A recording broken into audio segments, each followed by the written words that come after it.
Good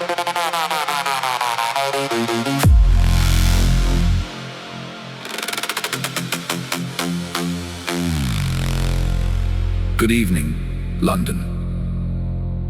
Allow me first to apologize for this interruption.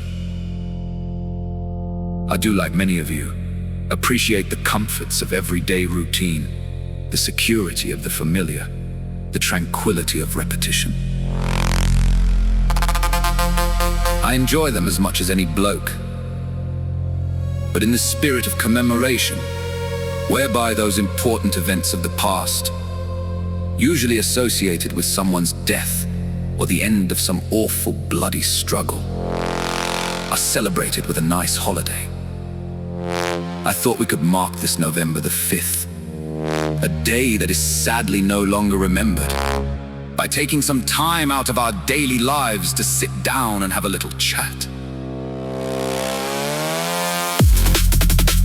There are, of course, those who do not want us to speak. I suspect even now, orders are being shouted into telephones and men with guns will soon be on their way. Why?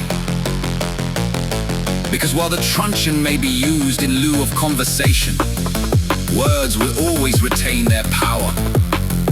Words offer the means to meaning, and for those who will listen, the enunciation of truth.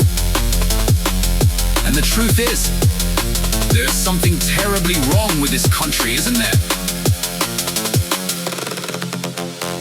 Cruelty and injustice, intolerance and oppression.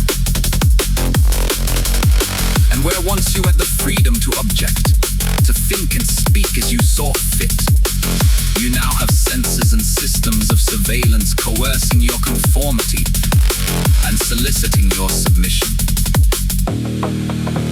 How did this happen? Who's to blame? Well, certainly there are those who are more responsible than others, and they will be held accountable. But again, truth be told, if you're looking for the guilty, you need only look into a mirror. I know why you did it. I know you were afraid. Who wouldn't be? War, terror, disease. There were a myriad of problems which conspired to corrupt your reason and rob you of your common sense. Fear got the best of you, and in your panic you turned to the now High Chancellor, Keir Starmer. He promised you order, he promised you peace, and all he demanded in return was your silent, obedient consent. Last night, I sought to end that silence. Last night, I destroyed the Old Bailey to remind this country of what it has forgotten. More than 400 years ago, a great citizen wished to embed the 5th of November forever in our memory. His hope was to remind the world that fairness, justice, and freedom are more than words. They are perspectives.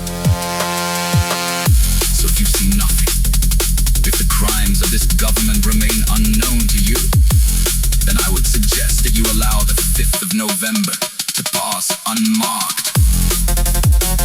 If you see what I see, if you feel as I feel, and if you would seek as I seek, then I ask you to stand beside me 1 year from tonight, outside the gates of Parliament, and together we shall give them a 5th of November.